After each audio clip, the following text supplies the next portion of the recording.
வணக்கம். நீங்களுமா இப்படி அப்படின்னு நீங்கள் பல பேர் கேட்குறது எனக்கு தெரியுது. பல பேர் குற்றம் சாட்டுறீங்க, கமல் சார் செய்தியை ஏன் சொல்கிறதே இல்லை அப்படின்னு. கமல் சார் செய்தியை சொல்லக்கூடாதுன்னு நமக்குள்ளே எந்த விதமான விரதமும் கிடையாது, எந்த விதமான உறுதிப்பாடும் கிடையாது. கமல் சார் கொள்கைகளை சொல்கிறது நமக்கு முக்கியமான ஒரு அம்சம். அது மட்டுமல்ல, அவர் நடிக்கிற படத்தை பற்றியும் நம்ம ப்ரமோஷன் பண்ணணுங்கிறது தான் இந்த சினிமா முரசத்தினுடைய நோக்கம், இலக்கு எல்லாமே. ஊடால எல்லா பட செய்திகளையும் சொல்லணுங்கிறது ஒரு நிலைப்பாடு தான். இதை தாண்டி நம்ம வந்து போயிடக்கூடாது. ஆனால் கமல் சார் செய்தியை பற்றியே நீங்கள் சுத்தமாக சொல்லலையே.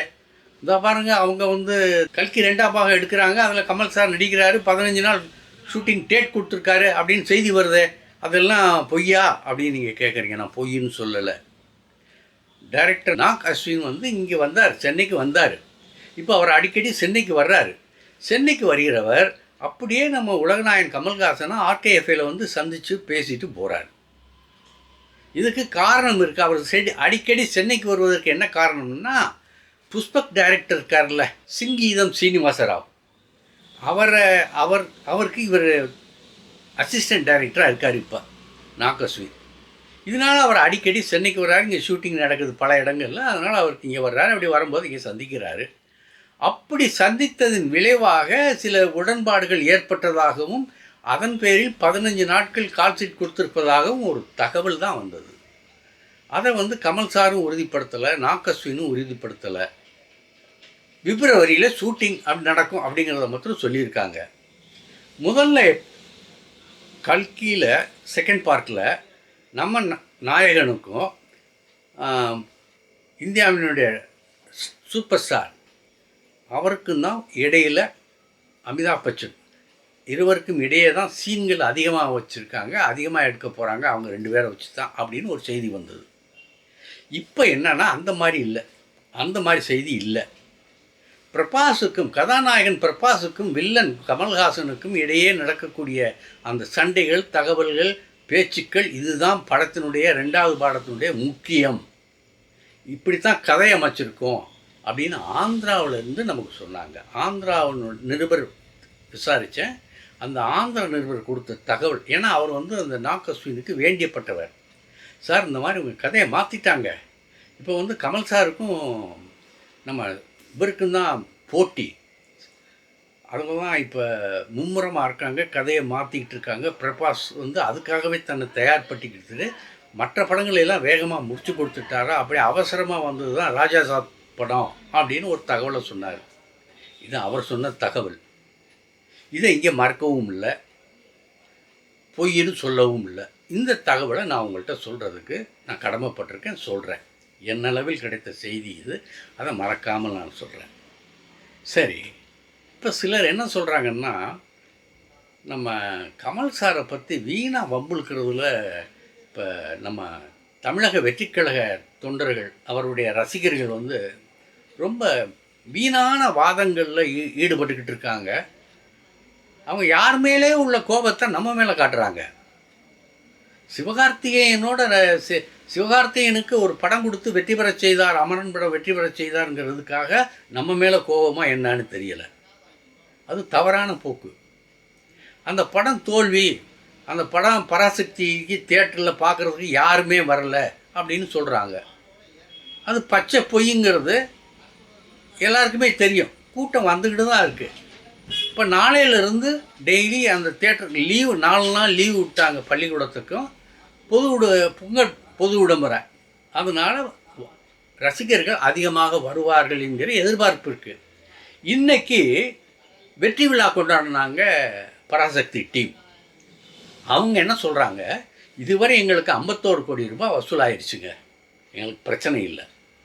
இந்த 4 நாளில் மேற்கொண்டு 50 கோடி எங்கள் பராசக்தி ஈற்றுத்தரும் பெற்றுத்தரும் அப்படின்னு சொல்கிறாங்க. ஈட்டித்தரும் பெற்றுத்தரும்னு சொல்கிறாங்க. அவங்க சொன்னதே நான் உங்களுக்கும் சொல்கிறேன். ஆக இது 100 கோடி கிளப்பை தாண்டும் அப்படிங்கிற நம்பிக்கையில் அவங்க இருக்காங்க. இந்த நம்பிக்கையில் அவங்க இருக்கும்போது அதற்காக நீங்கள் வந்து உலகநாயகன் மேலே கோபம் கொள்வது ரொம்ப தப்பு. எங்கள் நடிகருக்கு வந்த மாதிரி இடர்பாடுகள், கஷ்டங்கள், துயரங்கள், துன்பங்கள் யாருக்காவது வந்திருக்கா அப்படின்னு இதில் வேற வீணாக கெத்தாக வேறு கேட்குறாங்க.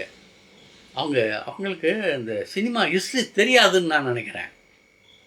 விஸ்வரூபம் படம் இருக்குது தெரியுமா உங்களுக்கு? அந்த படம் வந்தபோது எவ்வளவு கஷ்டப்பட்டாங்க என்னங்கிறது தெரியுமா?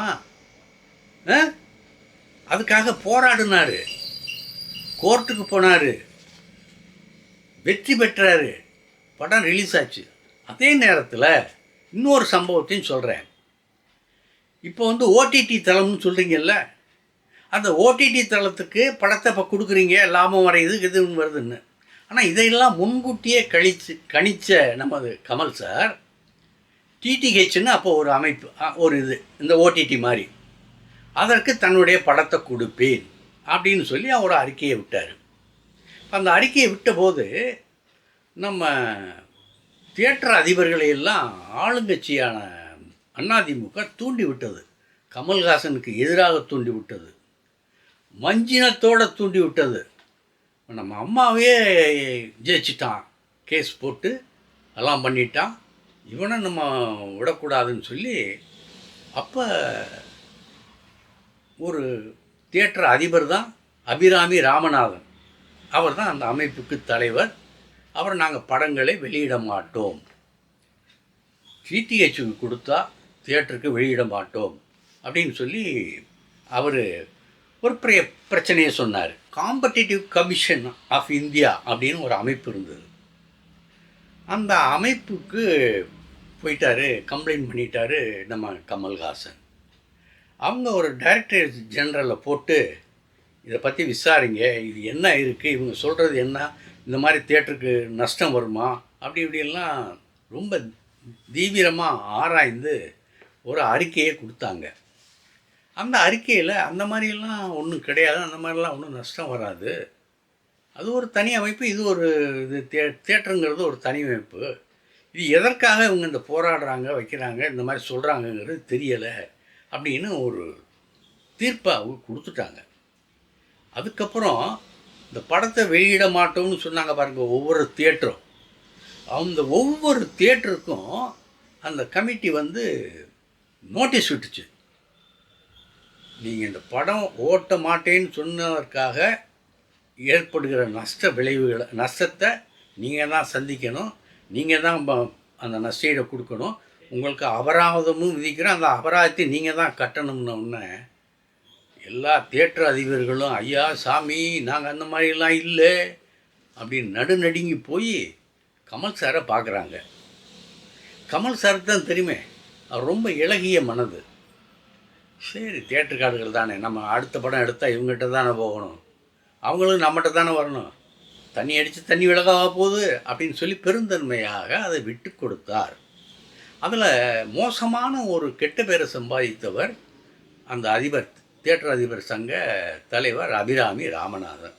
இதை நான் உங்களுக்கு நினைவூட்டுறேன். எங்க நீங்கள் இந்த மாதிரி இப்போ ஏதாவது உங்களால் சாதிக்க முடியுமா?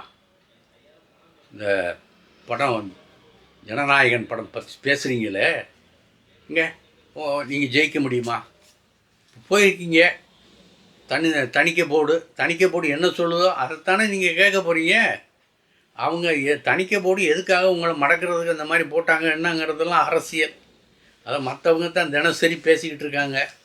ஒரு ஆள் சொல்கிறான் கைதாக போகிறாருங்கிறான், ஒரு ஆள் சொல்கிறான் இல்லை இந்த படமே வராது, இது ஓடிடிக்கு தான் போக போகுது அப்படின்னு ஒரு ஆள் சொல்கிறான்.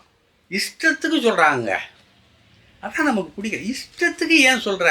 அது ஜனநாயகனாக இருக்கட்டும், யாராக இருக்கட்டும், கதை விடாத, உன் கற்பனையை அதில் செலுத்தாத, ஆக்கப்பூர்வமான வேலைகளில் செலுத்து. கைது பண்ணிட முடியுமா? இந்த எந்த விஷயத்துக்கு எதில் வச்சு கைது பண்ண முடியும்? ஜனநாயகன் படத்தை ரிலீஸ் பண்ணக்கூடாது அப்படிங்கிறதுல கைது பண்ண முடியுமா? இல்லை இந்த 41 பேர் கொலை உண்டதில்ல, அந்த கூட்ட நெரிசலில் பலியான அந்த 41 குடும்பம் இருக்க, அந்த குடும்பத்துக்காக இவர் வருத்தம் கூட சொல்லாமல் ரெசார்ட்டில் கூட்டி வச்சு வருத்தம் சொன்ன ஒரு கற்பனையான செய்தி ஒன்று இருக்க. அது கற்பனை செய்தின்னு தான் சொல்லணும், ஏன்னா நமக்கு நேருக்கு நேரம் என்ன நடந்ததுங்கிறது தெரியாது. அந்த செய்தியின் அடிப்படையில் அவங்கள அரெஸ்ட் பண்ண போகிறாங்களா?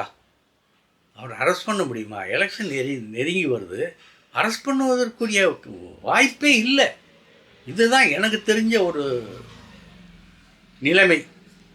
நான் ஒன்றும் பெரிய சட்டங்கள்லாம் கற்றுத்தேர்ந்தவன் இல்லை, அப்படி சட்டமெல்லாம் கற்றுத் தேர்ந்தவர்கள் இவர் கைது செய்யக்கூடியவர் தான், கைது செய்யப்படக்கூடிய வேண்டியவர் தான்னா அப்போவே கைது செஞ்சுருப்பாங்களே. சிபிஐ விசாரணைக்காக காத்திருப்பாங்க. காரைக்குடியே எங்கேயோ ஒரு இடத்துல ஷூட்டிங் திருச்சியிலே எங்கேயோ நடந்தது. வருமான வரி சோதனைக்காக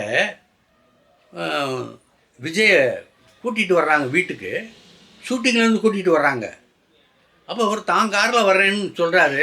உங்கள் கார்லாம் வரக்கூடாது, எங்கள் கார்லாம் வரணும்னு சொல்லி நடுவில் அவரை உட்கார வச்சு அந்த பக்கம் ஒரு இன்கம் டேக்ஸ் ஆஃபீஸர், இந்த பக்கம் ஒரு இன்கம் டேக்ஸ் ஆஃபீஸர்னு ஒரு குற்றவாளியை நடத்தி செல்வது மாதிரி கூட்டிகிட்டு போனாங்களே. அது உங்களுக்கு ஞாபகம் இருக்கா? அதுக்கெல்லாம் என்ன பண்ணீங்க? வீணாக மற்றவர்கள் மீது பழி போடாதீங்க. கமல்ஹாசனுக்கும் உங்களுடைய ஜனநாயகனுக்கும் எந்தவித சம்பந்தமும் இல்லை. இந்த கேஸுக்கும் அவருக்கு சம்பந்தம் இல்லை. சம்பந்தம் இல்லாமல் அமரன் பட தயாரிப்பாளருங்கிற ஒரு காரணத்தை வச்சுக்கிட்டு சிவகார்த்தியன் மேலே நீங்கள் காழ்ப்புணர்ச்சியை காட்டுறீங்க, அது வேறு விஷயம். ஆனால் கமல் சார் என்ன செஞ்சார்? அவர் தயாரிப்பாளர், யாரை வேணாலும் வச்சு படம் எடுப்பார்யா. உங்கள் விஜயை வச்சு கூட படம் எடுப்பார். அவர் கால் ஷீட் கொடுத்தா எடுக்க தயாராக இருக்கார். கேட்டு சொல்லுங்கள், நான் ஏற்பாடு பண்ணுறேன். இப்படி தானே நம்ம பேச முடியும்.